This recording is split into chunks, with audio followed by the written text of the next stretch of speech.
l'immensité de ta grandeur. Bien. Le premier point donc, le premier grand point, c'est le développement du corps et la puberté. Développement du corps et la puberté. Comme là, on est avec les frères, on parlera davantage des choses qui sont liées aux frères. On peut peut-être faire certaines digressions pour parler des femmes, des sœurs, mais l'accent sera davantage mis sur les frères. Petit 1, définition de la puberté. C'est quoi la puberté? Je vais vous donner des définitions qui nous ont paru assez simples, surtout, parce qu'on ne voulait pas des choses compliquées, simples. La première, c'était période de transition entre l'enfance et l'adolescence, caractérisée par le développement des caractères sexuels et par une accélération de la croissance staturale et conduisant à l'acquisition des fonctions de reproduction. Ça, c'est peut-être long et un peu, mais c'est pas compliqué, mais ça dit tout en fait. Le résumé de cette définition-ci, concernant la puberté, c'est simplement l'état des garçons et des filles qui sont en âge d'avoir un rapport ou une relation sexuelle. Tout simplement. Pourquoi c'est aussi résumé de manière simple, comme ça? Parce que lorsqu'on parle de puberté, c'est véritablement lié au niveau des changements internes et externes des êtres humains que nous sommes, chez l'homme et chez la femme. C'est ça quand on parle de puberté.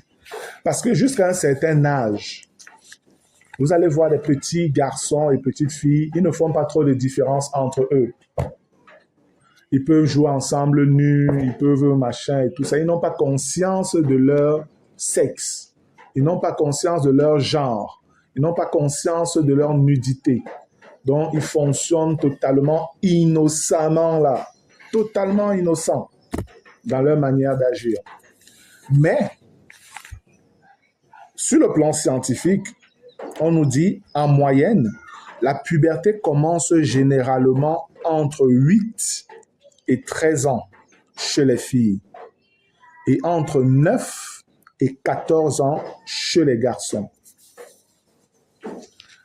Justement, à partir de ces âges-ci déjà, vous commencez à ressentir des élans de honte qui apparaissent chez certains.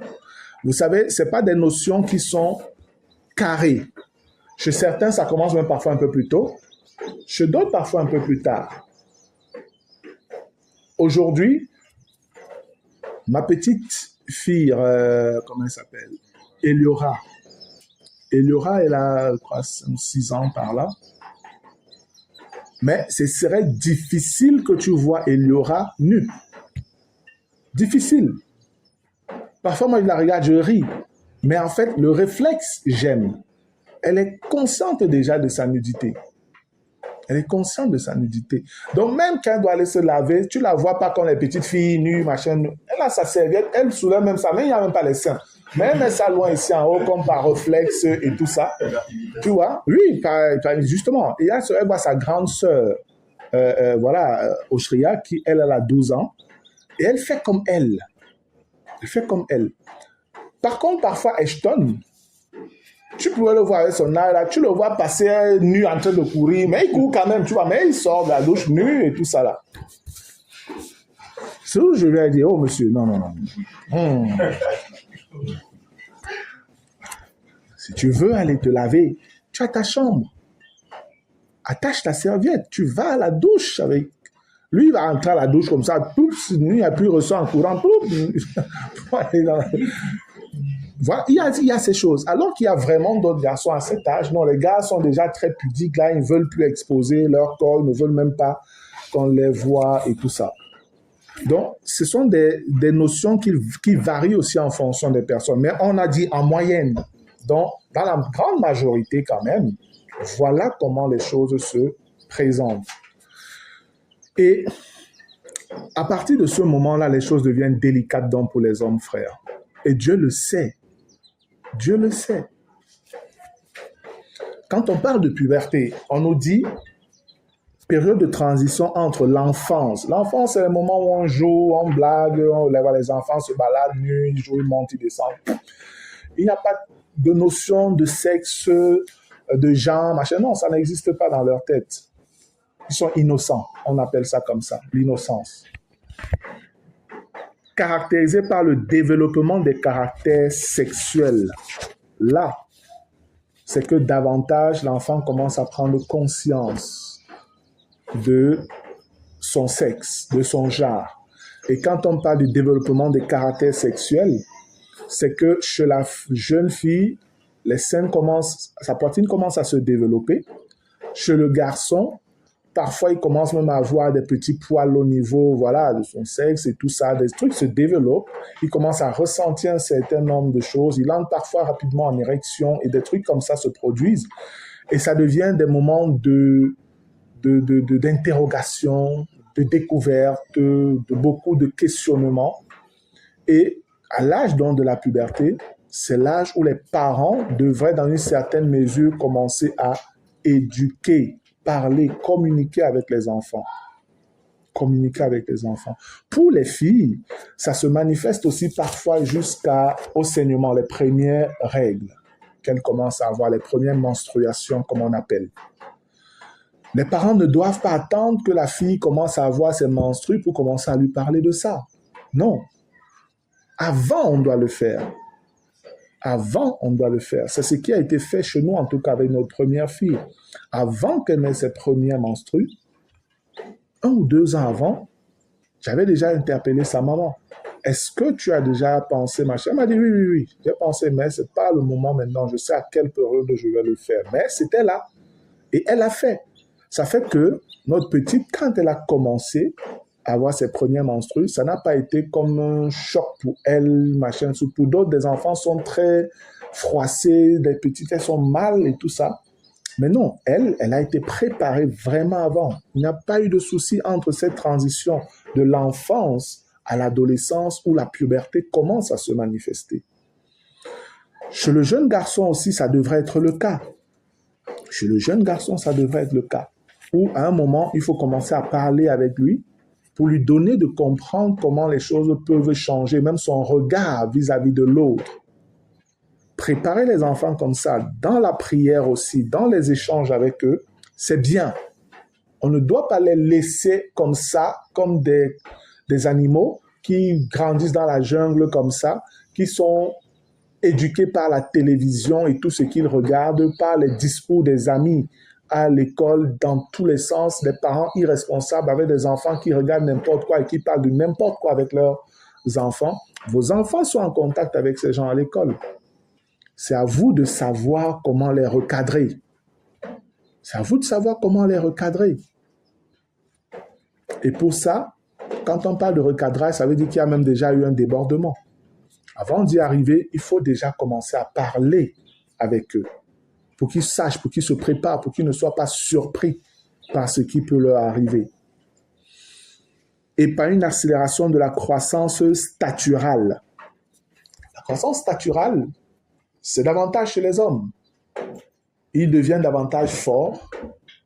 Il sent qu'il est puissant. Il arrive à sauter, à faire un certain nombre de choses.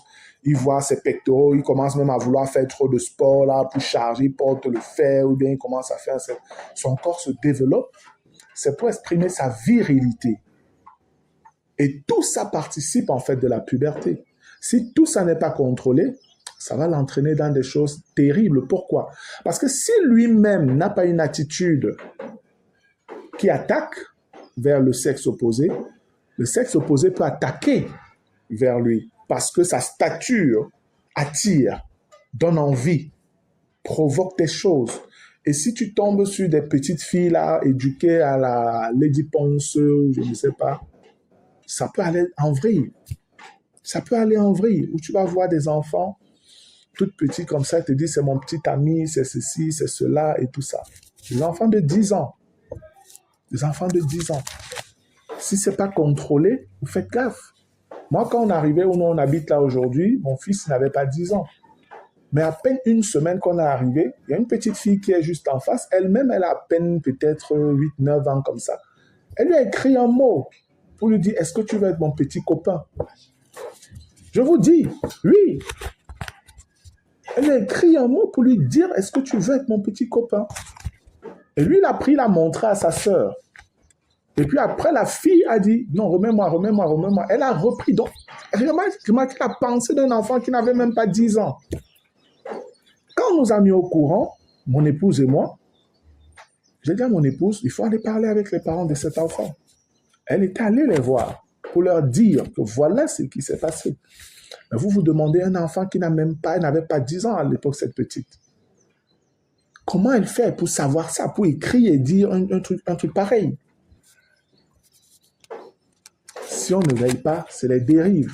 Elle va grandir, dès que son corps va davantage commencer à se développer et que les premiers garçons, les premiers hommes vont commencer à lui dire des paroles douces, elle est partie. C'est fini. L'école sort de sa tête. Elle va croire qu'elle est déjà une femme parce que machin et tout ça. Elle va commencer à se laver en admirant son corps, en regardant son corps. Et si elle est nourrie à la télévision, c'est grave. C'est grave. Parce qu'elle aura envie de faire les expériences qu'elle voit là-bas avec d'autres. Et à la télé, on vous enseigne aujourd'hui qu'un petit enfant de 8 ans peut dire « j'ai ma petite amie ». Ou voilà, les parents peuvent même dire que non, il est amoureux. Oh, c'est sa petite amie. On vous dit ça à la télé constamment dans les séries. On dit que c'est les séries pour enfants. C'est du n'importe quoi, frère. C'est du n'importe quoi. Nous devons veiller à cela. C'est pourquoi les périodes de puberté sont des périodes où on doit veiller sur les enfants.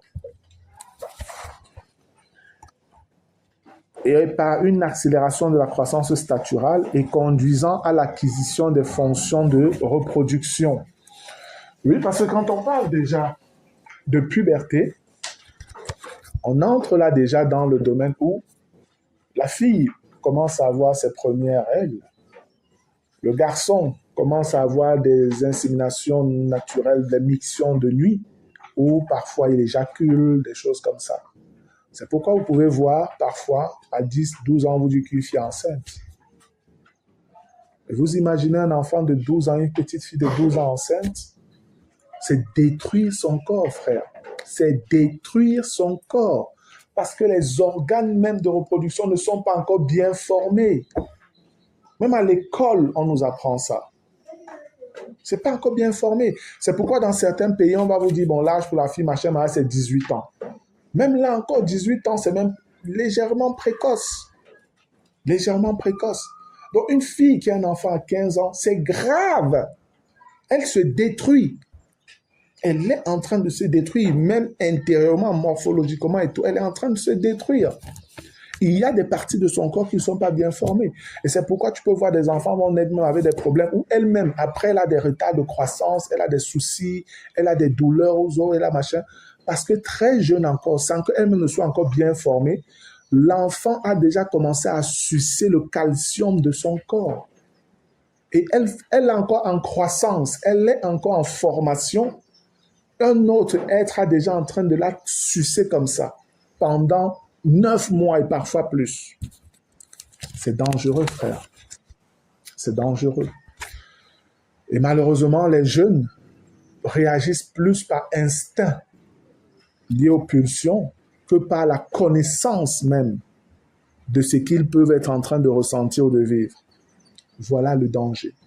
Et ce que je dis là, ça n'a rien à voir avec simplement le fait d'être païen ou chrétien. Tous sont mélangés dedans. Tous sont mélangés dedans. Nos enfants ressentent ça. Même ceux qui disent qu'ils sont chrétiens ressentent ça. De même que les gens du monde. Il n'y a pas que je suis né de nouveau, j'ai le Saint-Esprit, ça va se calmer. Non. Le Saint-Esprit, non. Ça agit. Ça agit.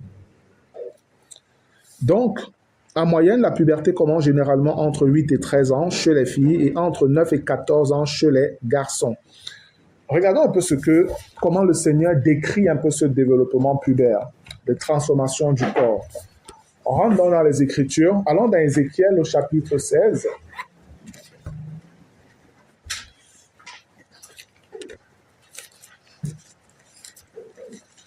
Ézéchiel, chapitre 16.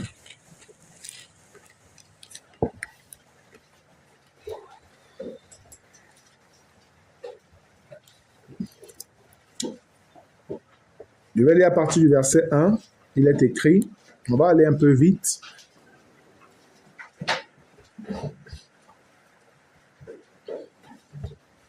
La parole de l'Éternel me fut adressée en ces mots. Fils de l'homme, fais connaître à Jérusalem ses abominations.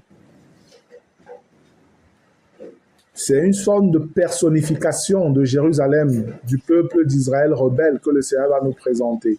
Mais c'est instructif dans le cadre de ce que nous sommes en train de partager. Verset 2, Fils de l'homme, fais connaître à Jérusalem ses abominations. Tu diras, ainsi parle le Seigneur, l'Éternel, à Jérusalem. Par ton origine et ta naissance, tu es du pays de Canaan. Ton père était un Amoréen et ta mère une Étienne. Ici, le Seigneur taxe Jérusalem d'une origine qui n'est pas très acceptée ou très connue. Et ça fait simplement référence à la nature païenne que nous avions tous. Nous ne sommes pas nés enfants de Dieu, nous le sommes devenus. Et Jérusalem sort également des nations païennes pour être le peuple aujourd'hui qu'ils sont. À ta naissance, au jour où tu naquis, ton cordon n'a pas été coupé. Tu n'as pas été lavé dans l'eau pour être purifié. Tu n'as pas été frotté avec du sel. Tu n'as pas été enveloppé dans des langes. Nul n'a porté sur toi un regard de pitié pour te faire une seule de ces choses, par compassion pour toi. Mais tu as été jeté dans les champs le jour de ta naissance parce qu'on avait horreur de toi. Ici, le Seigneur nous montre la vie que nous avons loin de lui quand on est païen. On vit, chacun vit comme il veut. Personne ne s'occupe véritablement de nous. Une vie de païen, man, c'est à la chance, voilà, qui mieux. On se bat comme on peut. Et c'est ainsi que les jeunes sont parfois donc abandonnés à eux-mêmes. C'est comme ça que les jeunes sont abandonnés. Beaucoup sont abandonnés à eux-mêmes, avec même des parents irresponsables. Et la majorité des personnes, des enfants qui n'ont pas des parents chrétiens, vivent comme ça.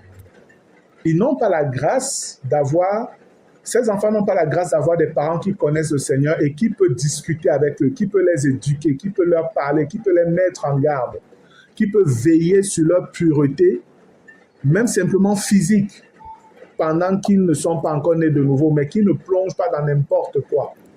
Dieu connaît cet état de choses. Verset 6. Je passais près de toi, je t'aperçus, baigné dans ton sang, et je te dis, vis dans ton sang. Je te dis, vis dans ton sang. Ici, c'est comme une première approche que le Seigneur fait vers toi.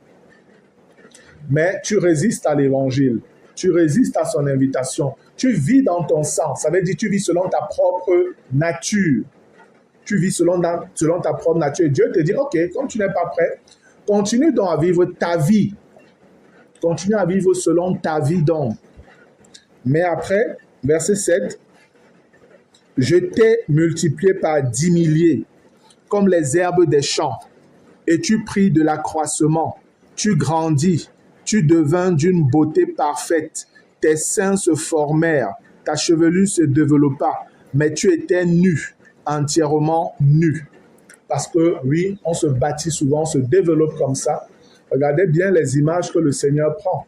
On part de la naissance, on grandit, et après au verset 7, il dit, j'étais multiplié par 10 milliers, on parle là de croissance, de développement, comme les herbes des champs, et tu pris de l'accroissement, tu grandis, tu devins d'une beauté parfaite, donc tu commences à être attirante.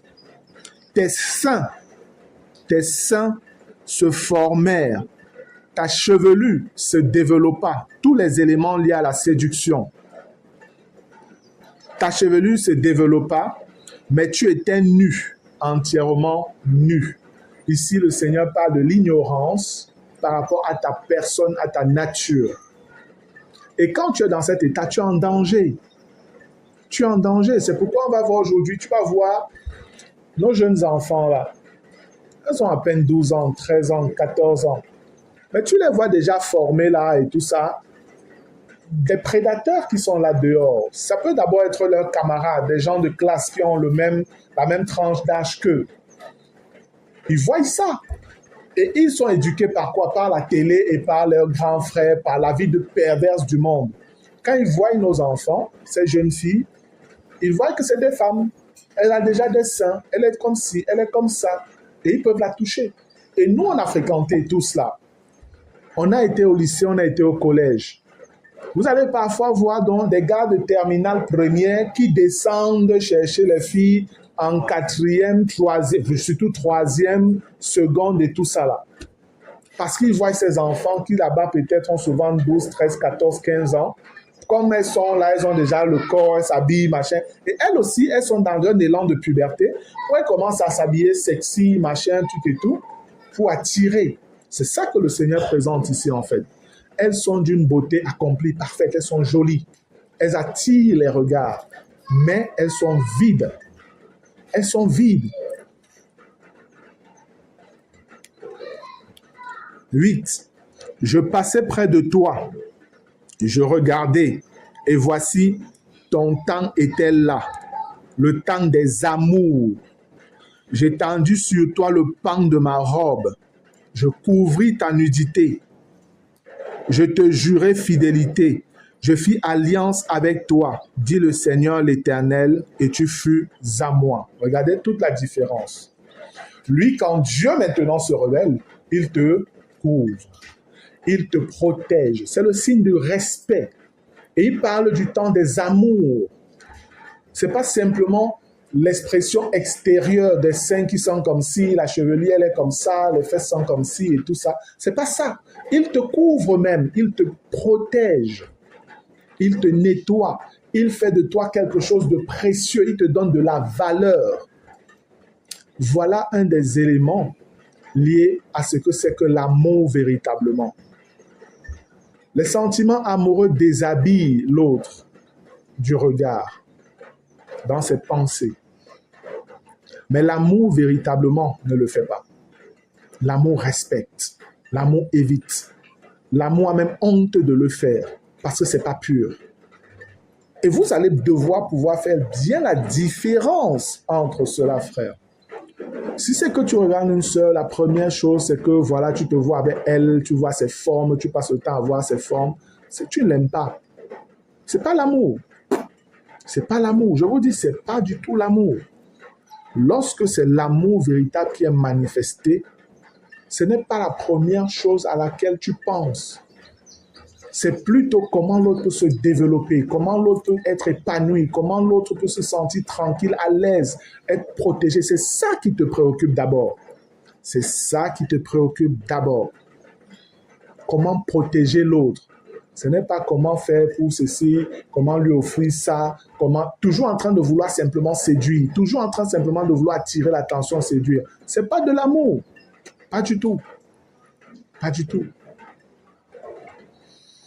Verset 8, je relis. Je passais près de toi, je te regardais et voici ton temps était là. Le temps des amours. J'étendis sur toi le pan de ma robe. Je couvris ta nudité. Je te jurai fidélité. Je fis alliance avec toi, qui est comme un mariage. Et tu fus, alliance avec, dit le Seigneur l'Éternel, et tu fus à moi. Là, Dieu s'est uni à toi. Les choses ont été bien faites. Il t'a protégé, il t'a couvert, il t'a nettoyé et il t'a pris pour épouse. Voilà ce que Dieu fait, ce qui est différent des premiers qui profitent de toi. Parce qu'on regarde simplement à tes formes. 9. Je te lavai dans l'eau. Je fis disparaître le sang qui était sur toi et je t'oignis avec de l'huile, nouvelle naissance. J'ai partagé ma nature avec toi. Je te lavai dans l'eau. Je fis disparaître le sang qui était sur toi. Donc ta nature, je l'ai enlevé. Ce n'est plus ta vie que tu vas mener désormais. et je toignis avec de l'huile. C'est pas mon esprit désormais. L'huile, c'est l'image de l'esprit. C'est pas mon esprit que tu fonctionneras désormais. Tu marcheras conformément à ma volonté. Voilà ce que le Seigneur exprime ici. Et puis il continue en disant, verset 10, je te donnai des vêtements brodés et des chaussures de peau teintes en bleu. Je te ceignis de fin lin, je te couvris de soie. Tout ça parle des bonnes œuvres maintenant qu'on est censé manifester par notre union avec le Seigneur. Et les bonnes œuvres ne peuvent être véritablement manifestées que dans un bon moment, dans une communion véritable avec Dieu. Si tu es quelqu'un qui vit dans le désordre, tu ne peux pas produire des bonnes œuvres. Non. Le Seigneur ne peut pas t'utiliser dans ce sens-là. Mais si tu es quelqu'un qui est en bonne communion avec le Seigneur, alors Dieu te conduira dans des choses toujours merveilleuses et glorieuses, des choses pures. Et c'est ainsi que dans une relation même entre un frère et une sœur, le point ne peut pas d'abord être le sexe, les amis. C'est comment on bâtit quelque chose qui peut glorifier notre Dieu. Comment ensemble, si on se met même ensemble vraiment que mari et femme, comment notre couple sera quelque chose à la gloire du Seigneur. Le sexe ne sera que, je vais dire quoi, l'accomplissement d'un travail profond qui a été fait en amont. C'est ça, c'est pas d'abord le sexe. C'est que j'aime tellement cette personne qu'on se voit sur des années, on se voit sur un long terme et en train de faire des choses pour le Seigneur. Comment est-ce qu'on fonctionne? Même quand on pense notre maison, on se dit que, gars, la maison, si on a les moyens, peut-être il faut même qu'il y ait une assemblée, peut-être ceci, peut-être. Vous partagez un certain nombre de choses ensemble qui ont toujours trait à la glorification du Seigneur, à faire l'œuvre du Seigneur. Et la question du sexe se fait après tout naturellement parce que, oui, vous êtes quand même mari et femme. Mais ce n'est pas ça qui peut vous pousser, ce n'est pas ça qui peut vous animer l'un vers l'autre. Si c'est le cas, c'est problématique. Si c'est le cas, c'est problématique, frère. Verset 11. Je te parais d'ornements. Je mis des bracelets à tes mains, un collier à ton cou. Là, c'est le fruit de l'esprit maintenant. C'est le fruit de l'esprit, la vie que tu dégages. Je mis un anneau à ton nez, des pendants à tes oreilles et une couronne magnifique sur ta tête. Ça parle ici de ta soumission totale à ton époux. Et on parle ici de l'Éternel. Pour nous, il est question donc de nous soumettre dans nos relations à la volonté de Dieu en tout point, dans les rapports entre frères et sœurs. Nous devons nous soumettre. Parce que la personne qu'on décrit ici, c'est aussi nous d'abord. Si toi, tu as cette relation avec Dieu, alors tu ne peux pas te contenter de moins que ça, frère. Tu prendras du plaisir à rechercher une sœur qui manifeste également ses caractères. Une sœur en qui tu vois ses caractères. Et pour les voir, il faudrait que toi-même tu le saches, que tu vives ces réalités. Et c'est pourquoi, justement, dans Ecclésiaste, que vous connaissez 7:26, on fait comprendre que celui qui est agréable à Dieu ne peut pas être pris dans les filets de la femme séductrice et autres. Parce qu'il a une bonne communion avec le Seigneur. Et cette bonne communion lui donnera de savoir discerner la bonne femme. Ça ne sera plus sur les critères de sa beauté, sa taille, ses cheveux, ses seins, sa nudité. Ce ne sera plus sur ces critères. Mais ce sera sur les valeurs spirituelles que toi-même tu as d'abord. Est-ce que tu les perçois en cette personne-là? Est-ce que tu vois cette personne être dans une disposition qui veut davantage acquérir ces valeurs du Seigneur? Ou alors, c'est simplement son sourire qui t'intéresse? Si c'est le cas, c'est un problème, mon frère. Verset 12. Je mis un anneau à ton nez, des pendants à tes oreilles et une couronne magnifique sur ta tête. Et écoutez le verset 13. Ainsi, tu fus paré d'or et d'argent. L'or dans la parole de Dieu fait référence à la nature de Dieu. Et l'argent fait référence à la possession à Dieu, la rédemption. Donc Dieu dit, parce que je t'ai racheté, parce que tu m'appartiens, je t'ai communiqué ma nature, maintenant. Donc, toi et moi, nous sommes un. En fait, c'est ça. Toi et moi, aujourd'hui, nous sommes un. Ainsi, tu fus paré d'or et d'argent, et tu fus vêtu de fin lin, de soie et d'étoffe brodée. La fleur de farine, le miel et l'huile furent ta nourriture. Tu étais d'une beauté accomplie, digne de la royauté. Alléluia. Je te dis, avec tout ça, c'est moi qui prends soin de toi. Je te nourris, je prends soin de toi à tous les niveaux. Je t'ai élevé à mon niveau. Je suis allé te prendre dans ta vie pourrie là-bas, dans ton sang. Je t'ai nettoyé, fais ceci, fais ceci, fais ceci, fais ceci. Et après, il te parle d'une beauté. Tu étais maintenant d'une beauté accomplie, digne de la royauté. Ça veut dire qu'il n'y avait plus rien à ajouter. C'est ainsi que le Seigneur nous dit qu'il vient chercher une église sans tache, ni ride, ni rien de semblable, mais sainte et irréprochable, donc accomplie. C'est exactement ça. C'est le parcours de Dieu avec nous individuellement. Et si réellement c'est ça ta soif, c'est ça le désir de ton cœur, d'avoir cette communion individuelle avec Dieu, bien-aimé, tu ne peux pas faire un mauvais choix en termes de la personne que tu vas prendre comme compagne pour ta vie. Tu ne peux pas. Tu ne peux pas faire un mauvais choix. À moins que tu réunis ces éléments, cette communion avec Dieu, et là tu retournes donc dans une vie qui n'est plus selon l'huile de l'Éternel qu'il a mis sur toi, son onction, son esprit. Là, tu t'exposes toi-même. Et ta renommée se répandit parmi les nations à cause de ta beauté, car elle était parfaite. Grâce à l'éclat dont je t'avais orné, dit le Seigneur l'Éternel. L'éclat ici, c'est sa gloire. Le Seigneur a déposé sa gloire en toi. Tu as commencé à briller. Tu étais quelqu'un d'exceptionnel. Mais qu'est-ce que tu en as fait?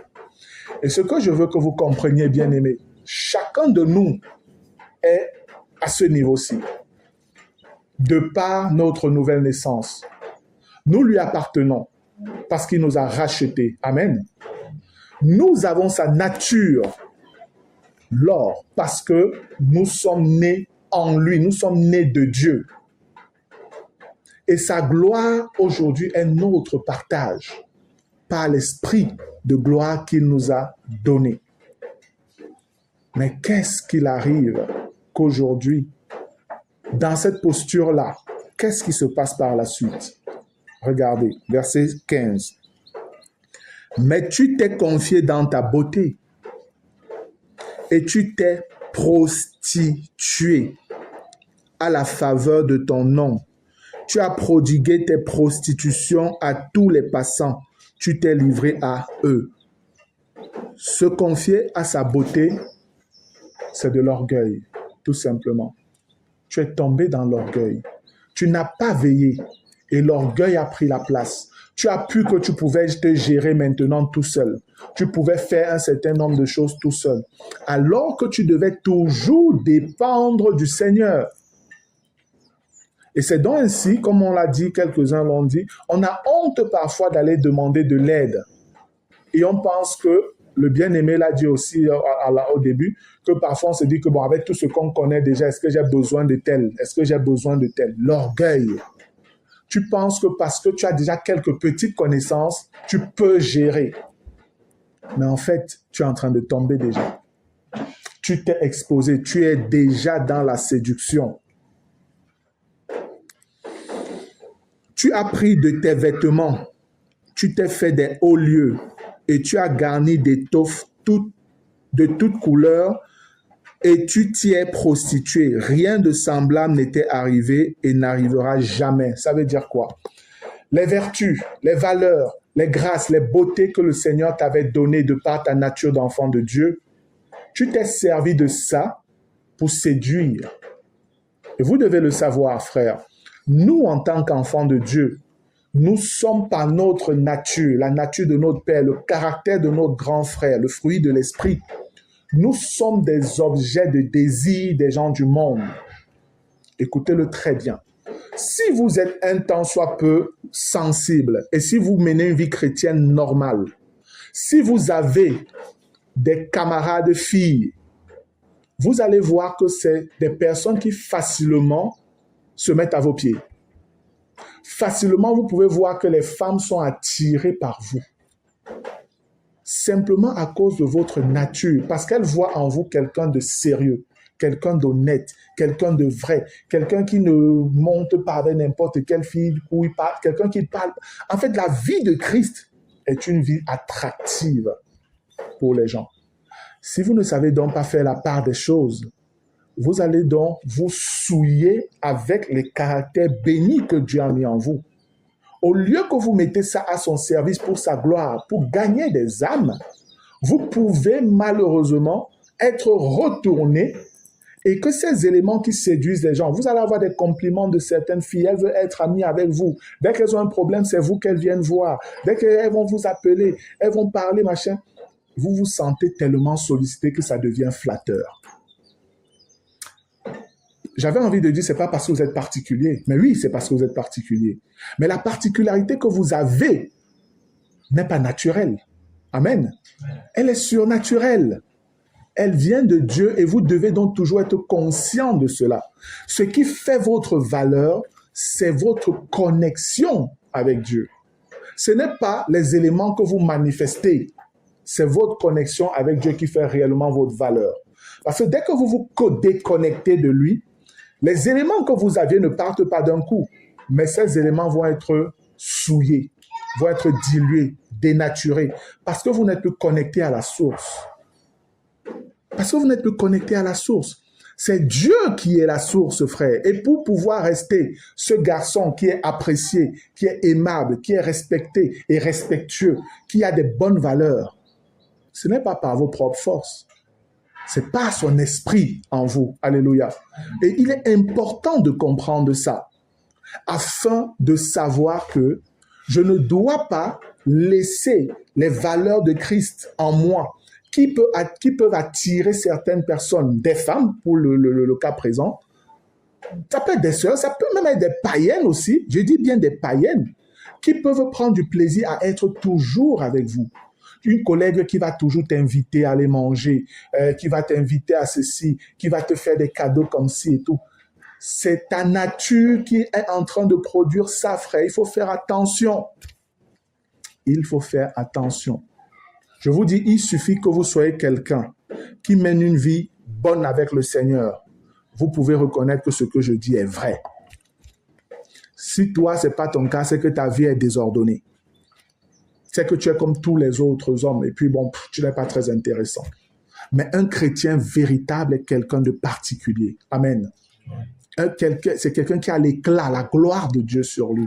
Et cette gloire, de même que Christ, quand il reviendra dans sa gloire, tout œil le verra.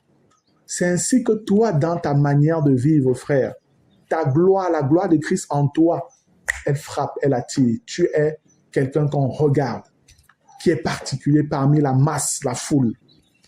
Parce que nous partageons la même nature que notre grand frère Jésus. Alléluia. Tu as pris ta magnificence, parure d'or et d'argent que je t'avais donnée, et tu en as fait des simulacres d'hommes auxquels tu t'es prostitué. Tu as pris tes vêtements brodés, tu les en as couverts, et tu as offert à ces simulacres mon huile, mon encens.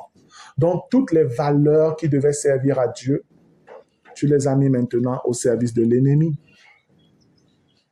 Parce que tu es tombé dans le péché avec les hommes, avec des femmes, dans la prostitution, faisant des choses que tu ne devais pas faire.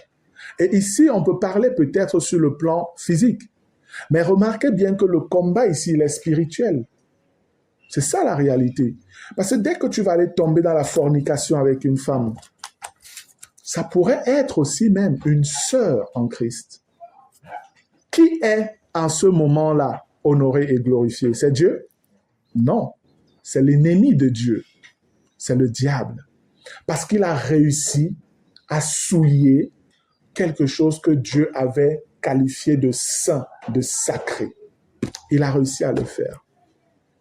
Et il va se glorifier, le diable. Et Dieu est mal. Parce que, voilà, tu es tombé. Celui qui t'avait fait ce que tu es ce que tu as été, toute la gloire qu'il avait mis en toi, tu l'as souillé juste pour quelques minutes d'excitation et tout ça avec une femme, avec un homme. C'est ça la gravité, frère, du péché sexuel. C'est quelque chose qui touche notre nature même. Ce n'est pas simplement le fait j'ai péché, j'ai couché, j'ai péché, et puis c'est pas grave. Non. Tout le travail que Dieu a fait, tu es venu toucher cela. C'est grave. Et c'est pourquoi le péché sexuel est l'un des péchés dont on se remet difficilement en réalité. Difficilement. Parce que c'est une chose qui reste. Et la chair sait s'en servir pour t'affaiblir. Il faut vraiment beaucoup de grâce pour ressortir de là et être presque une personne encore forte, forte et forte. Surtout quand tu es allé dans la fornication. Quand tu es allé avec l'autre, une autre personne. Là, c'est encore plus grave.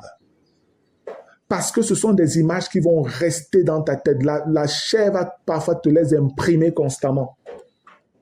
La personne est vivante. Ça peut être ta voisine. Ça peut être une collègue au boulot.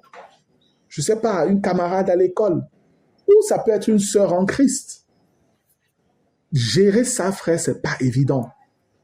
C'est pourquoi il vaut mieux parfois ne même pas passer à côté de ces choses-là.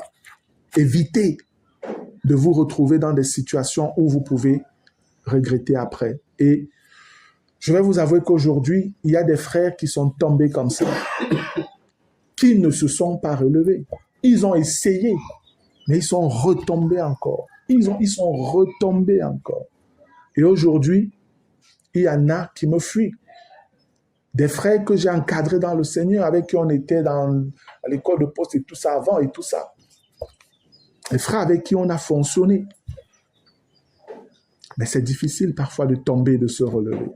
Je vous le dis, frère. C'est pourquoi en ce qui concerne le péché sexuel, Dieu dit fuyez. Fuyez. En anglais, on dit flee from fornication.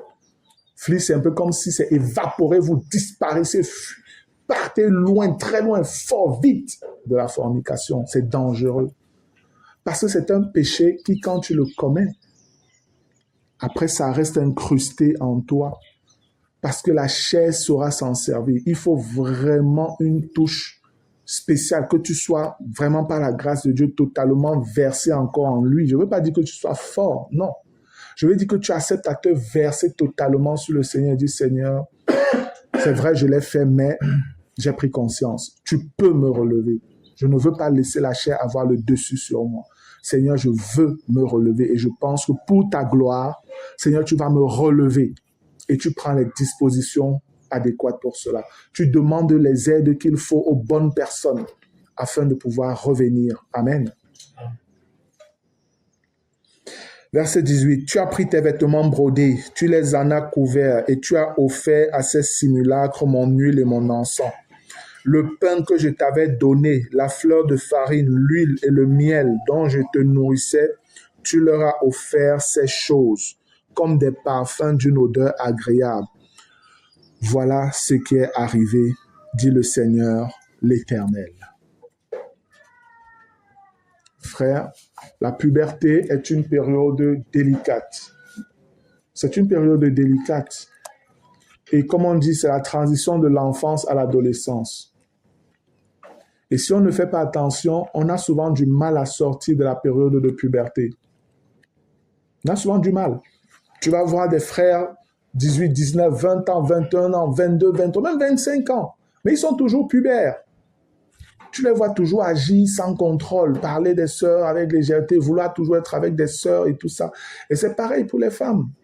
Tu vas voir certaines sœurs préfèrent être avec les frères, toujours en train de rire, de toucher, de machin. On les touche, elles rient, on les chatouille et tout ça. Elles s'amusent comme des petites filles de 15 ans. Non, c'est pas normal. À un certain âge, on se calme.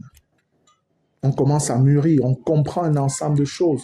Et quand on a la grâce d'être chrétien tôt, on traverse la période de puberté souvent avec quelques secousses, mais on n'est pas totalement détruit, on n'est pas assommé. On peut traverser la période de puberté en vainqueur. Alléluia. Et c'est ce que nous voulons pour vous, frères. C'est ce que le Seigneur veut pour vous. que vous puissiez traverser cette période-là en vainqueur. Vous connaissez que oui, c'est normal que je ressente ces choses aussi. C'est normal que je ressente même l'attirance ici ou pour celle-là ou pour celle-là.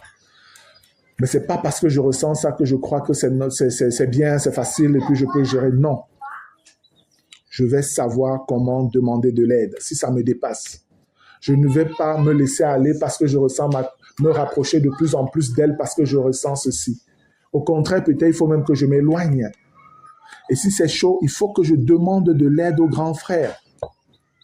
Et comme j'ai dit, ce n'est pas un sujet de honte. Pas du tout, frère. Non.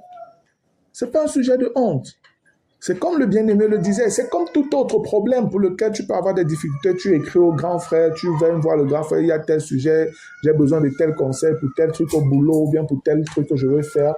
C'est la même chose.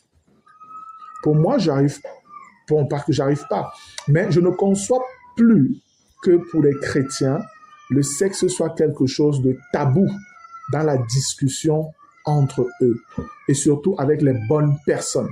C'est pas normal. C'est encore une preuve d'immaturité. Et l'immaturité nous met en danger. L'immaturité nous expose. Mais lorsque vous ressentez quelque chose, il faut en parler avec les grands frères. Ne pensez pas que vous pouvez maîtriser, vous allez gérer, machin et tout. Non. Et je vous dis, le fait simplement d'en parler, ça va vous protéger. Parce que toi-même, tu vas comprendre que si je décide de voir le frère pour la sœur X pour qui j'ai ressenti ceci, on cause. 2 mois après, tu viens le voir. Maintenant, c'est la sœur Y. OK, on cause. Ça passe. 2 mois après, c'est la sœur Z. On va dire que, attends un peu, oh, qu'est-ce qui se passe? Il y a un souci. Toi-même, tu devrais même comprendre que non, là, gars, il y a un problème. C'est pas normal. En fait, c'est pourquoi je dis, en parler te protège. Ça te limite de divaguer comme ça dans tes pensées selon les pulsions et tout ça. Ça te limite. Ça te donne d'éviter d'aller, de passer, de sauter, voilà, d'une sœur à l'autre comme ça dans tes rêveries. C'est que tu as un vrai désordre psychique au niveau de ton âme. Et même par honte, tu vas quand même te ressaisir que, quand même, bravo, c'est toujours moi, je vais encore aller, qu'est-ce qui se passe avec moi? Et si tu es quelqu'un qui a du zèle pour les choses du Seigneur, tu devrais arriver à te poser les bonnes questions. Tu devrais arriver à te poser les bonnes questions. Est-ce que c'est normal que je ressente toujours ça? Est-ce que c'est normal? Non, c'est pas normal, il faut que j'arrête. Seigneur, aide-moi, il faut que voilà, il faut. Et là, tu peux entrer dans un élan de victoire. Et quand tu reviens vers le frère, c'est pour dire, frère, gars, voilà encore telle bataille que j'avais, mais le Seigneur m'a aidé. Voici comment j'ai mené ça et ça va. Je voulais juste te rendre ce témoignage-là et tout. Amen, gloire à Dieu, frère, c'est bon. Tu es sur la bonne lancée.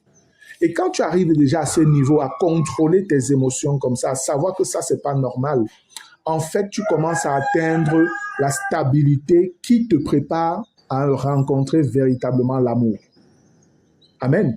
Parce que là, tu n'es plus géré par tes passions, tes pulsions, les sentiments amoureux désordonnés. Non. Là, tu commences à te contrôler. Et quand tu arrives à te contrôler, ça fait que quand même tu vas ressentir quelque chose maintenant pour une personne, tu prendras le temps d'examiner. Est-ce que c'est normal? Est-ce que pourquoi ceci est là? Est-ce que j'ai fait quelque chose pour? Est-ce qu'elle aurait fait quelque chose pour? Tu as le temps d'examiner parce que tu as aussi le temps de discuter avec les frères qui t'ont instruit sur certaines choses.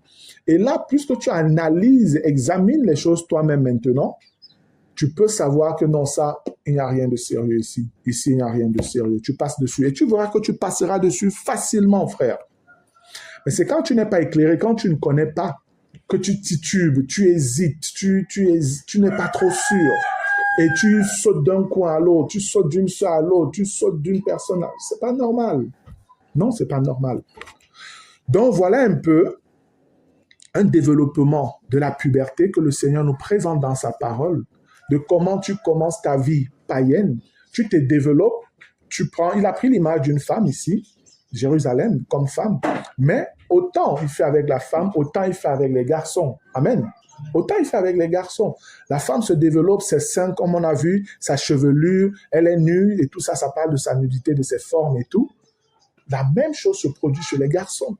Ce développement du corps et tout ça, des hormones qui entrent en jeu et de l'attirance que ça peut produire vers les autres parce que les autres ont vu et ont désiré et ils sont venus et elle a cédé. Et c'est ainsi que je dis, toi, tu peux être un frère agréable et les femmes viennent vers toi et tu cèdes. Si tu ne sais pas mettre des barrières, tu vas tomber. Païenne comme sœur, il faut faire attention. Païenne comme sœur, fais attention à ce que tu ressens. Si ça commence, parle avec les frères, demande conseil. Gloire à Dieu. De recevoir, nous manger, gloire, mon éternel.